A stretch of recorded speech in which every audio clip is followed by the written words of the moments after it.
तुळजापुरातील श्री तुळजाभवानी मंदिराच्या परिसरातील खंडेनवमीला पशूंचा बळी देण्याची अनिष्ट प्रथा बंद करावी असे निवेदन डॉक्टर कल्याण गंगवाल यांनी धाराशिवच्या जिल्हाधिकाऱ्यांना दिले आहे। तुळजापूरमध्ये नवरात्र महोत्सव मोठ्या उत्साहात साजरा करण्यात येतो, परंतु या उत्सवात हजारो बोकड कापले जातात। यामुळे रूढी परंपरेला वाव मिळतो आणि त्याचप्रमाणे परिसरात मोठ्या प्रमाणावर रोगराई आणि अस्वच्छता पसरते। या सर्व परंपरांना आवर घालावा यासाठी जिल्हा प्रशासनाने ठोस पावले उचलावीत अशी मागणी डॉक्टर कल्याण गंगवाल यांनी जिल्हाधिकाऱ्यांकडे केली आहे। अजबली प्रथा ही भारतीय दंडविधान कलम 130 नुसार गुन्हा आहे। या प्रकरणी अनेकदा निवेदने आणि मागण्या करूनही योग्य कार्यवाही झालेली नाही। ही प्रथा बंद करून नवरात्रोत्सव खऱ्या अर्थाने साजरा करण्यासाठी शासनाने पुढाकार घ्यावा असे आवाहन डॉक्टर गंगवाल यांनी केले आहे। अजबली प्रथा म्हणजे नवरात्र चालू आहे आणि ही अजबली प्रथा म्हणजे नवरात्रीच्या खंडेनवमीच्या दिवशी आज देवीसमोर असुराला नैवेद्य म्हणून हा बळी देण्याची प्रथा आहे। ही केवळ अंधश्रद्धा आहे, ज्याला कोणताही धार्मिक आधार नाही। अज या शब्दाचा अर्थ वाळलेलं धान्य आहे आणि वाळलेलं धान्य म्हणजे 3 वर्षापूर्वीचं जुनं धान्य की जे जमिनीत टाकलं तरी उगवत नाही।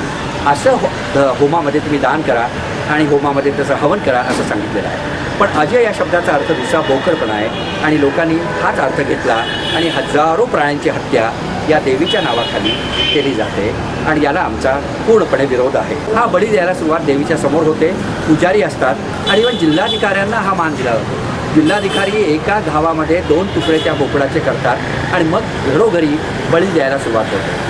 आमचा या गोष्टीला विरोध याच्यासाठी आहे की ज्या देवीच्या देवाऱ्यात मांसाचा तुकडा देखील नेलेला चालत नाही, ती देवी मांसाचा नैवेद्य तिला चालत नाही, तिला केवळ पुरणपोळीचा नैवेद्य चालतो।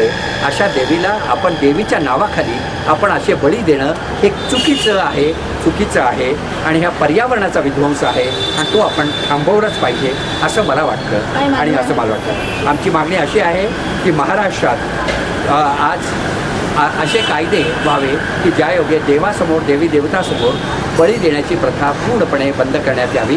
राजस्थान, मध्य प्रदेश या राज्यांमध्ये हे कायदे आहेत, तसे पुरोगामी विचाराच्या आमच्या राज्यात देखील असे कायदे व्हावेत अशी आमची सातत्याने मागणी आहे की ज्यायोगे हे पशुधन वाचेल, प्राण्यांचे जीव वाचतील, अनारोग्य वाचेल आणि त्याचबरोबर प्राण्यांना अधिकार काहीतरी मिळतील।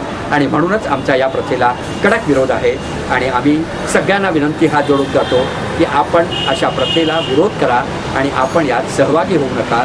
देवी यांनी कधीही प्रसन्न होणार नाही।